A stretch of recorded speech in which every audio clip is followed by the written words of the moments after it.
जय श्री सीताराम। मैं doctor Gaurav Gite, founder of VS astrology, आप सभी का स्वागत करता हूं। आज के इस वीडियो में, इस लेसन में हम बात कर रहे हैं चंद्र महाराज के बारे में। चंद्र महाराज लग्न कुंडली के चौथे स्थान पे चतुर्थ भाव में होंगे तो अपनी महादशा में वो कैसे फल देंगे। देखिए, मैं हमेशा ये बात कहता हूं कि यदि आप मुफ्त में, फ्री में बेसिक एस्ट्रोलॉजी सीखना चाहते हैं तो आपको क्या करना है। आप चाहे इस वीडियो को यूट्यूब पर देख रहे हो, फेसबुक, इंस्टाग्राम पर देख रहे हो, इसी यूट्यूब चैनल की playlist VS astrology YouTube channel की playlist astrology lesson in Hindi में आपको जाना है। कतारबद्ध तरीके से एक के बाद एक सारे वीडियोज आपको देख लेने हैं। यदि आप सारे वीडियोज देख लेते हैं, उन्हें समझ लेते हैं, तो आप एक बेसिक एस्ट्रोलॉजर बन जाएंगे। इस बात की मैं आपको गारंटी दे सकता हूँ। हाँ, रही बात एडवांस एस्ट्रोलॉजर बनने की, तो भैया प्रैक्टिस कीजिए, ढेर सारी आस पड़ोस की कुंडलियां देखिए, और भी फिर 1 to 1 जब डिस्कशन होता है तो फिर एडवांस एस्ट्रोलॉजर बना जाता है, लेकिन बेसिक एस्ट्रोलॉजर तो बनिए कम से कम। चलिए, मैं हमेशा ये बात कहता हूं कि कोई भी ग्रह किसी भी भाव में अकेला नहीं होता है। मैंने कह दिया चंद्र चतुर्थ भाव में होंगे तो कैसे फल देंगे, अब मैंने ये कह दिया, या फोर्थ हाउस में मून इन फोर्थ हाउस, ये कह दिया। लेकिन ये बात सच्ची है कि भाई चंद्र चतुर्थ भाव में किसी न किसी नंबर के साथ होंगे। भाई 1 नंबर से लेकर 12 नंबर, कोई तो एक नंबर लिखा होगा ना, तो वो नंबर जो है वो राशियां होती हैं। या ऐसा भी कह सकते हैं कि अलग अलग लग्न की कुंडलियों में चंद्र चतुर्थ स्थान पर होंगे। मतलब देखिए, इस बात को ध्यान रखिए कि हो सकता है चंद्र चतुर्थ भाव में हो, लेकिन किसी को बहुत अच्छे फल दे रहे हो, किसी को बहुत खराब फल दे रहे हो। भाई ऐसा क्यों? चंद्र चतुर्थ भाव में एक जैसे फल देने चाहिए? नहीं, चतुर्थ भाव में एक जैसे फल देने चाहिए ऐसी बात नहीं है। अलग अलग लग्न की कुंडलियों के आधार पर या अलग अलग राशियों में चंद्र महाराज अलग अलग अपने फल देते हैं अपनी महादशा में।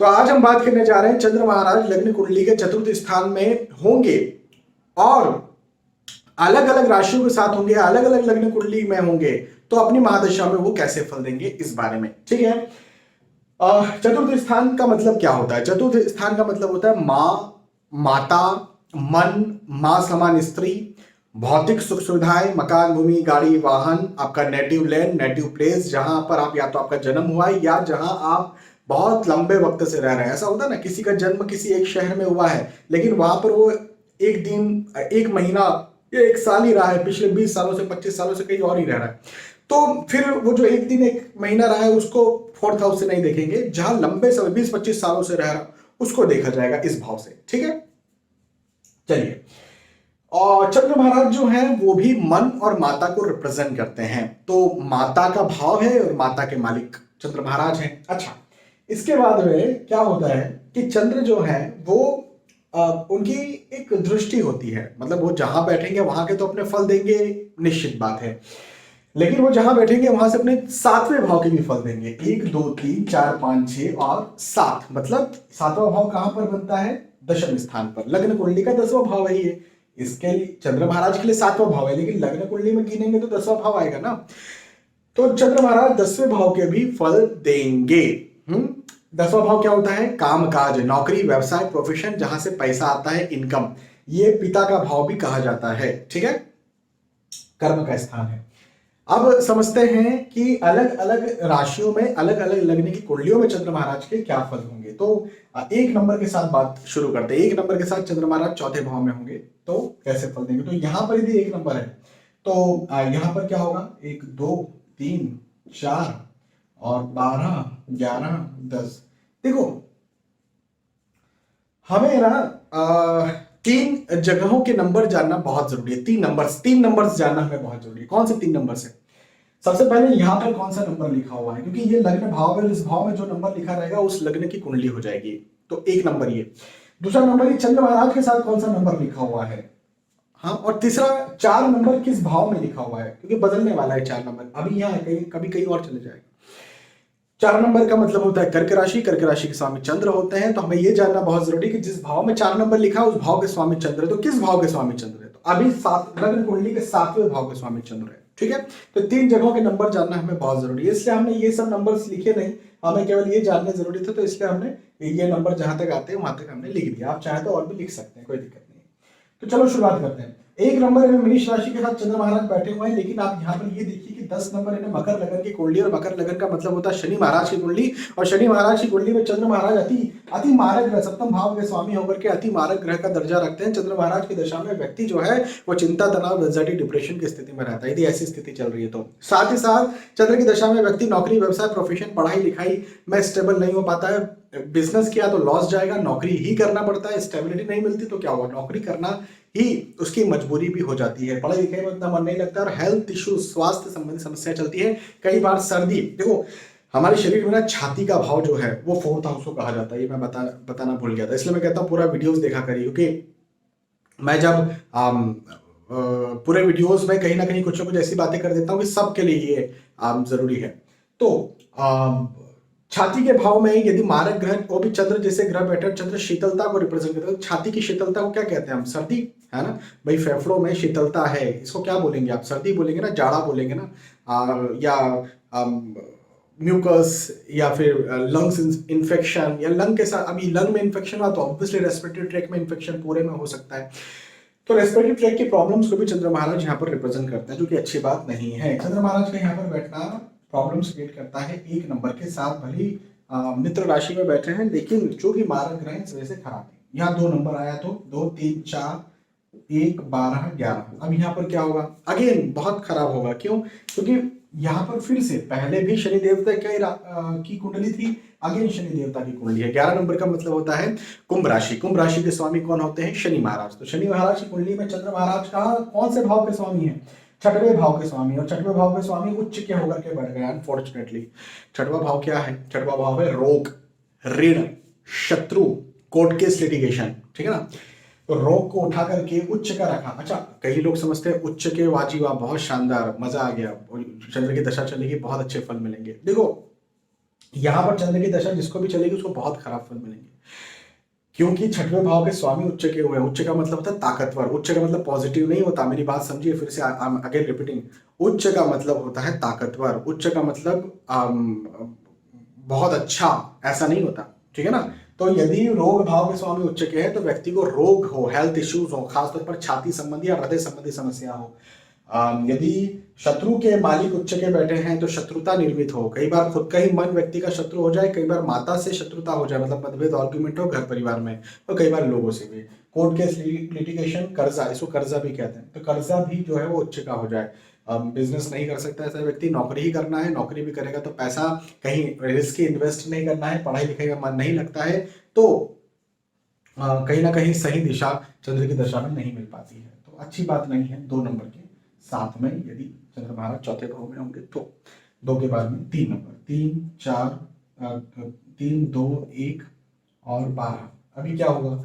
अभी चंद्र महाराज अपने जो है वो बहुत अच्छे फल देंगे। देखो वैसे तो 3 नंबर का मतलब होता है मिथुन राशि। मिथुन राशि बुध की राशि, चंद्र मिथुन राशि में कोई बहुत अच्छे मतलब मित्र ग्रह नहीं है, लेकिन यहाँ पर हमें ये देखना है कि चंद्र देवता जो है वो 5म भाव के स्वामी है, और 5म भाव के स्वामी का यदि 4थे भाव में आकर के वो बैठ जा रहे हैं तो इसका मतलब ये जरूर है कि चंद्र महाराज जो हैं वो मतलब, अच्छा 5म भाव क्या होता है पहले ये समझा देता हूँ। 5म भाव का मतलब होता है बुद्धि, है ना, थिंकिंग सिस्टम, प्रेम। हाँ, तो प्रेम को उठा करके कहाँ रखा? माता के भाव में, है ना, तो माता से प्रेम हुआ, पहली बात। दूसरी बात, बुद्धि जो है उसके मालिक की दशा चल रही सुख भाव में बैठी, तो बुद्धि सुखी होगी। बुद्धि सुखी होगी का मतलब ये है मन शांत रहेगा, शांत रहेगा। इसी के साथ साथ माता से बनेगी, इसी के साथ साथ व्यक्ति जो सोचेगा वो कर पाएगा, शांत व्यक्तित्व से कर पाएगा, सफल होगा। नौकरी, व्यवसाय, प्रोफेशन, पढ़ाई लिखाई के दृष्टिकोण से ये स्थिति बहुत अच्छी है। हाँ, छोटे मोटे हेल्थ इश्यूज का ध्यान देना चाहिए, क्योंकि ये भी कहा जाता है कि चंद्र अपने से बाद में बैठे हुए हैं। यदि यहाँ से गिनती करोगे 1, 2, 3, 4, 5, 6, 7, 8, 9, 10, 11, 12, तो चंद्र खुद की राशि से बाद में बैठे हुए हैं, तो छोटे मोटे हेल्थ इश्यूज हो सकते हैं जिसका ध्यान रखना बहुत जरूरी है। और सर्दी जुकाम जैसे हेल्थ इश्यूज हो सकते हैं, बाकी गोल्डन पीरियड निकलेगा। और हेल्थ इश्यूज छोटे मोटे होंगे, लेकिन इन जनरल देखा जाएगा तो गोल्डन पीरियड निकलने वाला है यदि चंद्र महाराज 3 नंबर के साथ है तो। 4थे भाव में 4 नंबर के साथ होंगे तो क्या फल देंगे? 4, 3, 2, 1, बहुत शानदार फल देंगे, कोई सोचने की बात ही नहीं है। देखो 4 नंबर का मतलब कर्क राशि। कर्क राशि में स्वराशि चंद्र महाराज बैठे हुए, मंगल महाराज की कुंडली है। 1 नंबर इन्हें मेष राशि, मेष राशि के स्वामी मंगल, तो मंगल महाराज की कुंडली है। 4 नंबर इन्हें कर्क राशि, स्वराशि चंद्र बैठे हुए, गोल्डन पीरियड होगा। यदि चंद्र की दशा व्यक्ति को लगती है तो मकान, भूमि, गाड़ी, वाहन, नौकरी, व्यवसाय, प्रोफेशन, पढ़ाई लिखाई, स्वास्थ्य सारे दृष्टिकोण से बहुत अच्छा होगा। माता से बनेगी, माता का स्वास्थ्य अच्छा होगा। और चंद्र की दशा बहुत शानदार गुजरने वाली है, बहुत अच्छी गुजरने वाली है, इसमें कोई डाउट नहीं है। 4 नंबर के साथ गोल्डन पीरियड निकलेगा, मैं आपको बता दूं। हाँ, 4 के बाद में 5 नंबर, 5 5 4 3 2, यहाँ पर क्या होगा? देखो यहाँ पर ना 4 नंबर कहाँ लिखा है पहले ये आप देखिए। 4 नंबर लिखा हुआ है तीसरे भाव में। तो चंद्र कौन से भाव के स्वामी? तीसरे भाव के स्वामी। तो तीसरे भाव को हम क्या कहते हैं? भाग दौड़। और चंद्र कौन है? तो चंद्र मन के स्वामी है। तो मन और भाग दौड़ को मिला दी तो क्या बना? मन भागता दौड़ता है, पहली बात। दूसरी बात, चंद्र कौन सी राशि में बैठे हैं? 5 नंबर यानी सिंह राशि। सिंह राशि किसकी राशि है? सूर्यदेव की राशि। सूर्यदेव कौन है? आग है। और चंद्रदेव कौन है? शीतल है। तो आग और शीतल का संयोग हो सकता है क्या? नहीं हो सकता। तो भागने दौड़ने के मालिक की दशा चल रही है, जो कि आग और शीतल का कॉम्बिनेशन बन रहा है। मतलब मन कंफ्यूज रहे, भागे दौड़े, एक जगह स्थिर ना रहे, चंचल रहे, है ना, कंसंट्रेशन ना बैठे, और पढ़ाई लिखाई में मन ना लगे, जो भी काम कर रहा है स्थिरता ना रहे, ऐसी स्थितियां यहाँ पर हो जाती है। तो पढ़ाई लिखाई में मन नहीं लगता है, नौकरी व्यवसाय व्यक्ति खुद से नहीं कर पाता है, नौकरी ही करना पड़ती है। नौकरी में भी बहुत सफल तो नहीं होता, लेकिन करना ही पड़ती है। ऐसा व्यक्ति ये जरूर शिकायत करता है कि मुझे बहुत मेहनत करना पड़ती है, उसके बाद में मुझे रिजल्ट्स मिलते हैं। 2 नंबर है वृषभ राशि। वैसे तो शुक्र महाराज की राशि है, और चंद्र महाराज शुक्र महाराज कोई बहुत ऐसे शत्रु नहीं है, लेकिन फिर भी तृतीय भाव के स्वामी होने के नाते चंद्र महाराज अपने बहुत अच्छे फल नहीं देते। ऐसी स्थिति में बिजनेस करने की सलाह बिल्कुल भी नहीं देता हूँ, क्योंकि वो बिजनेस लॉस जाता है। नौकरी ही करना चाहिए 5 नंबर के साथ हो तो। 5 के बाद में 6 नंबर, 6 5 4 3। अब क्या होगा? देखो 3 नंबर है मिथुन राशि। मिथुन राशि के स्वामी बुध, और बुध की कुंडली में, बुध की राशि में चंद्र महाराज बैठे हुए। 6 नंबर है कन्या राशि में बैठे हैं। ये वैसे तो स्थिति इन जनरली वर्स्ट स्थिति है, लेकिन फिर भी चंद्र की इस कुंडली में धन भाव, देखो 4 नंबर का लिखा हुआ है धन भाव पर, चौथे 4 नंबर लिखा है धन भाव पर, दूसरे भाव पर। तो धन भाव में स्वामी की दशा चल रही है, तो धन आएगा। हाँ, धन आएगा, इसमें कोई डाउट नहीं है, लेकिन स्वास्थ्य ठीक नहीं रह सकता, मन अशांत रहेगा, घर परिवार में ना बने, मतभेद हो, आर्ग्यूमेंट्स हो, हेल्थ इश्यूज हो, ऐसा होगा। और धन भी आएगा तो नौकरी ही करना चाहिए, क्योंकि यदि बिजनेस करेंगे तो जो धन आया वो धन गया, ऐसी स्थिति भी बनेगी। तो नौकरी के ही योग बनते हैं, और पढ़ाई लिखाई में मन न लगे, ऐसी स्थितियां हो जाती हैं 6 नंबर के साथ। 6 के बाद में 7 7 6 5 4। अभी क्या होगा? बहुत शानदार, बहुत अच्छे। देखो 7 नंबर में कई लोग कहते हैं कि तुला राशि है, और तुला राशि के स्वामी शुक्र है, और शुक्र और चंद्र में नहीं बनती है। शुक्र और चंद्र में नहीं बनती है ऐसा हमेशा नहीं होता है। शुक्र और चंद्र के बीच में प्रेम तो होता है, हाँ, अंडरस्टैंडिंग नहीं होती, लेकिन प्रेम होता है, लगाव होता है। जैसे हो सकता है एक माँ अपने बच्चे को डांट रही है, मत कर, मत, ऐसा नहीं करना है, ऐसा क्यों किया, लेकिन क्या वो माँ उसके बच्चे से प्रेम नहीं करती? अंडरस्टैंडिंग नहीं है। देखो मैं ये नहीं कह रहा कि माँ को बच्चे को समझना चाहिए, बच्चे को माँ को समझना चाहिए, वो एक अपनी अलग विषय है। लेकिन क्या वो माँ बच्चे से प्रेम नहीं करती है? लेकिन फिर वो डांट क्यों रही है, और वो क्यों माँ का विरोध कर रहा है कि मैं नहीं, मुझे ऐसा करना है? क्या वो माँ से प्रेम नहीं करता है छोटा बच्चा? तो दोनों एक दूसरे से प्रेम करते हैं, लेकिन अंडरस्टैंडिंग नहीं है। तो बस ये शुक्र और चंद्र के साथ ये एक प्रॉब्लम आ जाती है ना। तो प्रेम दोनों में है, लगाव दोनों में है, लेकिन अंडरस्टैंडिंग नहीं होती शुक्र और चंद्र में। अब क्या होता है कि कर्क लगन, मतलब चंद्र महाराज का खुद का लगन है, और कर्क लगन लग्नेश जो है वो सुख स्थान पर बैठे हुए हैं, भौतिक सुख सुविधाओं के स्थान पर बैठे हुए हैं। तो क्या होगा? मकान, भूमि, गाड़ी, वाहन, नौकरी, व्यवसाय, प्रोफेशन, पढ़ाई लिखाई, स्वास्थ्य, सब दृष्टिकोण से गोल्डन पीरियड रहेगा। मतलब चंद्र की दशा लगी मतलब गोल्डन पीरियड रहा, आप ये मानिए। इज्जत होगी, प्रतिष्ठा होगी, सम्मान होगा, मन शांत रहेगा। बहुत अच्छी स्थिति है, बहुत अच्छी स्थिति, कोई चिंता की बात नहीं। 7 नंबर के साथ 8 नंबर, 8 7 6 5 4। अभी क्या होगा? देखो एक तो आपने एक लाइन सुनी होगी, नीम का पेड़ और उसके ऊपर करेले की बेल, यहाँ पर वही है। क्यों? क्योंकि सिंह लगन की कुंडली है, और चंद्र महाराज द्वादश भाव के स्वामी। द्वादश भाव का स्वामी होना मतलब अपने आप में चंद्र महाराज अति मारक ग्रह की श्रेणी में आ गए। तो इस कुंडली में चंद्र महाराज मार्केश होते हैं, मारक ग्रह होते हैं। मारक मतलब मारने वाला, दुश्मन ग्रह। और 8 नंबर है वृश्चिक राशि। वृश्चिक राशि में चंद्र महाराज नीच राशि के हो जाते हैं। तो वैसे ही मारक ग्रह थे चंद्र महाराज, ऊपर से फिर नीच राशि के आकर के बैठ गए, है ना। तो ये डबल प्रॉब्लम हो गई। तो ये चंद्र महाराज की दशा व्यक्ति को बहुत खराब निकलती है। चिंता, तनाव, एंजाइटी, डिप्रेशन, तनाव, बिजनेस नहीं कर सकता, नौकरी ही करना चाहिए, पढ़ाई लिखाई में मन नहीं लगता, नौकरी में भी उतनी उन्नति नहीं होती, लेकिन ऑप्शन कुछ है नहीं। हेल्थ इश्यूज होते हैं, सर्दी जुकाम होते रहे, इम्यून सिस्टम वीक रहे, ऐसा होगा। तो अच्छी बात तो खैर ये 8 नंबर के साथ नहीं है। 8 के बाद में 9 नंबर, 9 यहाँ पर 9, तो यहाँ पर 8 7 6 5 4।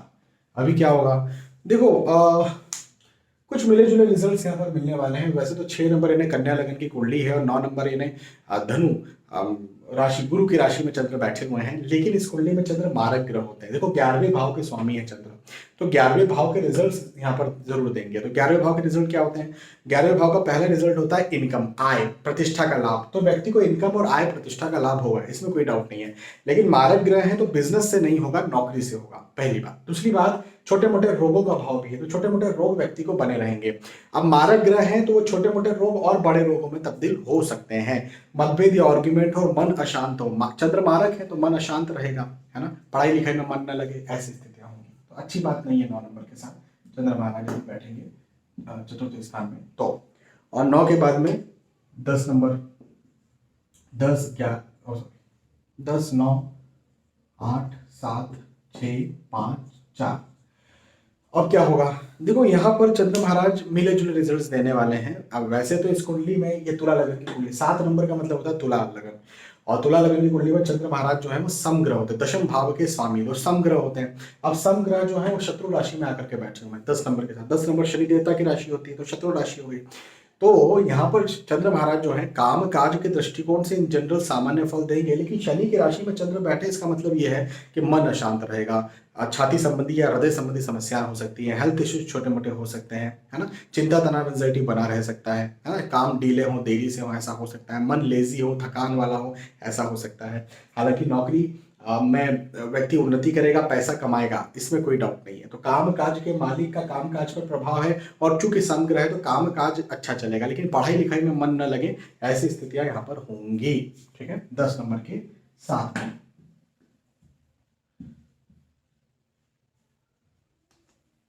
4 5 6 7 8 9 10 और 11। 11 नंबर के साथ बात करेंगे। 11 नंबर वैसे तो शनि महाराज का नंबर है, मतलब कुंभ राशि है ना, तो कुंभ राशि में चंद्र महाराज बैठे हुए हैं, जो कि खराब होना चाहिए, लेकिन खराब नहीं होगा, क्योंकि वृश्चिक लगन का कुंडली है। वृश्चिक लगन में चंद्र महाराज जो है भाग्य भाव के स्वामी है, और भाग्य भाव के स्वामी का सुख स्थान पर आकर, भौतिक सुख सुविधाओं के माता के स्थान पर आकर के बैठना और कर्म के स्थान पर प्रभाव डालना, कर्म में भाग्य को बढ़ाएगा, भौतिक सुख सुविधाओं में भाग्य को बढ़ाएगा, मकान भूमि गाड़ी वाहन भाग्य से मिलेगा, है ना, ये होगा। हाँ, कुंभ राशि में चंद्र बैठे हुए हैं तो कहीं ना कहीं मन अशांत रहे, या चिंता तनाव एंजाइटी में रहे, या व्यक्ति ज्यादा सोचने वाला रहे, ऐसा हो सकता है। लेकिन ये कोई बहुत नेगेटिव नहीं है, बहुत नेगेटिव नहीं है। व्यक्ति उन्नति करेगा, पढ़ाई लिखाई व्यक्ति अच्छी करेगा, मन उसका उसका जो भी वो सोचेगा वो भाग्य कारक होगा, अच्छा होगा। 11 नंबर के साथ में, और 11 के बाद में 12 नंबर, 12 11 10 9 12 1 2 3 4। अभी क्या होगा? 4 अष्टम भाव के स्वामी चंद्र महाराज वैसे तो मीन राशि में बैठे हुए हैं। मीन राशि वैसे तो चंद्र महाराज की मित्र राशि है, लेकिन अष्टम भाव के स्वामी है, और मन, अष्टम भाव को हम कहते हैं चिंता तनाव एंजाइटी डिप्रेशन, और फिर चंद्र खुद मन के स्वामी है, तो मन में ही तो चिंता तनाव एंजाइटी डिप्रेशन होता है ना। तो व्यक्ति चिंता तनाव एंजाइटी डिप्रेशन में लगा रहे, पढ़ाई लिखाई में मन न लगे, नौकरी व्यवसाय प्रोफेशन में उन्नति ना हो, व्यवसाय में लॉस हो, नौकरी भी करेगा तो उसमें भी लॉस जाएगा, ऐसी स्थितियां कहीं ना कहीं बनती है। तो ये अच्छी बात नहीं है। ये चंद्र की इस प्रकार से महादशा का चलना, सॉरी टू से, लेकिन बहुत नेगेटिव होता है। हर विषय में व्यक्ति को लगता है कि अरे यार कहाँ चल रहा है, तो कहीं ना कहीं सुसाइडल टेंडेंसी जैसी स्थितियां भी बन जाती हैं। अब इसके लिए उपाय करने बहुत जरूरी होते हैं। देखो चंद्र महाराज का सबसे बड़ा उपाय पता क्या है? यदि मैंने यहाँ पर नेगेटिव रिजल्ट्स बताए हैं तो इसका उपाय करिए। क्या उपाय करना है? शिवलिंग पर जल चढ़ाइए। शिवलिंग पर चांदी के लोटे से यदि जल चढ़ा सकते हैं तो बहुत अच्छी बात है, नहीं चांदी के लोटे से चढ़ाइए तो तांबे के लोटे चढ़ा दीजिए, लेकिन जल चढ़ाइए। और यदि आप जल चढ़ाते हैं शिवलिंग पर तो ये चंद्र महाराज का बहुत अच्छा उपाय होगा। ठीक है, रोज सुबह के समय चढ़ाना चाहिए। तो यहाँ पर मैंने आपको समझाया है चंद्र महाराज लग्न कुंडली के माफी चाहूंगा, लग्न कुंडली के चौथे भाव में होंगे और अलग अलग लग्न की कुंडलियों में होंगे, तो अपनी महादशा में वो कैसे फल देंगे इस बारे में मुझे विश्वास है कि आपको बात समझ में आई होगी। यदि आपको वीडियो पसंद आता है तो मुझे बता सकते हैं कि पसंद आया। बहुत बहुत धन्यवाद, फिर मिलते हैं, तब तक के लिए जय श्री सीताराम।